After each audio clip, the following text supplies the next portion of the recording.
जिस घर में भी रोटियों में यह आटा लगाते समय एक चीज मिला दी जाती है, उस घर में दुख दरिद्रता कभी नहीं आती, रोग संकट इत्यादि तुरंत कटते हैं और देवी देवता उस घर के अन्न को ग्रहण करते हुए उस घर में हमेशा खुशियों की बरसात करते हैं।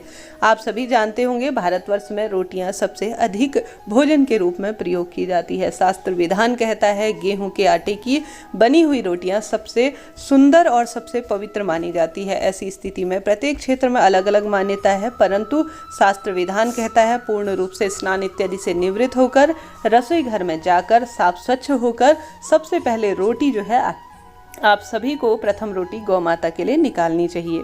गौ माता जो है 33 कोटि देवी देवताओं के रूप में हमारे आसपास विद्यमान है और साथ ही जो भी जैसा भी भोजन आप बना रहे हैं उसका छोटा सा अंश सबसे प्रथम आप सभी को अपने देवी देवताओं को भोग स्वरूप विराजमान करवाना चाहिए, अर्थात उन्हें भोग स्वरूप प्रदान करना चाहिए। ऐसा शास्त्र वर्णन कहता है।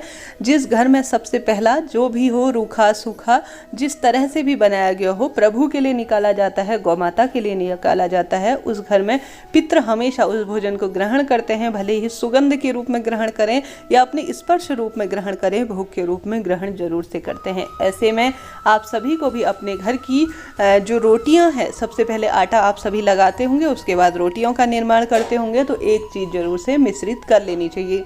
हमेशा इस बात का ध्यान रखें कि जब भी गेहूं पिसवाने जाए ना, तो शास्त्र विधान कहता है आप सभी को जो है यह रवि ग्रह से भी आटा जो है गेहूं संबंध रखता है।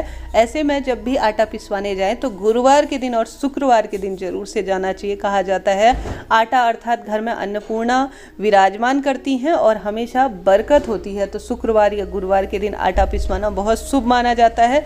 हमेशा जब भी आटा आप पिसवाने जाए तो इस बात का ध्यान रखें कि उसमें थोड़ा सा चने जो कि काले चने होते हैं ना, वह भी मिश्रित करने से धन धान्य में भी वृद्धि होती है, सुख समृद्धि में भी वृद्धि होती है। कुछ दाने तुलसी के पत्ते अर्थात कुछ पत्ते जो है तुलसी के भी मिलाने से हमेशा उस भोजन में बरकत होती है, ऐसा शास्त्र विधान कहता है।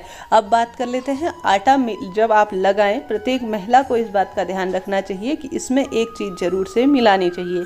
इससे ग्रह दशाएं भी मजबूत होती हैं, सौभाग्य में वृद्धि होती है, धन संबंधा में भी निरंतर वृद्धि होती है। देखिए कहा जाता है जैसा खाए अन्न वैसा हो जाए मन, तो ऐसे में जैसा आप अन्न ग्रहण करेंगे वैसे आप हो जाएंगे और वैसा आपका जीवन होगा, वैसे आपके विचार होंगे और वैसे ही आप जो है शरीर से मन कर्म वचन से होंगे।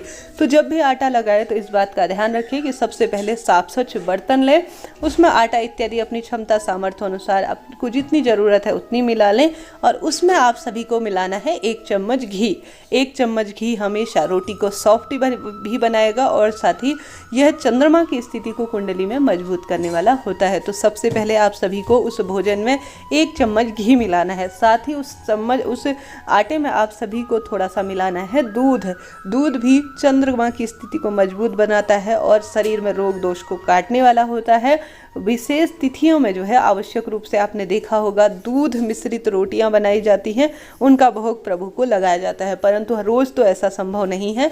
तो कम से कम 2-4 चम्मच आप सभी को आपके रोज के जो आटा लगाने का जो सामग्री है उसमें मिश्रित करनी चाहिए और साथ ही 1 चुटकी हल्दी रोग दोष काटता है। अगर आटे के माध्यम से शरीर में प्रवेश करता है तो शरीर में पनपने वाले कीटाणु विषाणुओं का अंत होते हुए शरीर में एक तेजस्वी प्रभाव आता है। तो थोड़ा सा हल्दी 1 चुटकी आप सभी को जरूर से इस आटे में मिलानी चाहिए। साथ ही आप सभी को आटे में 1 चुटकी नमक भी मिलाना चाहिए, ऐसा शास्त्र वर्णन कहता है।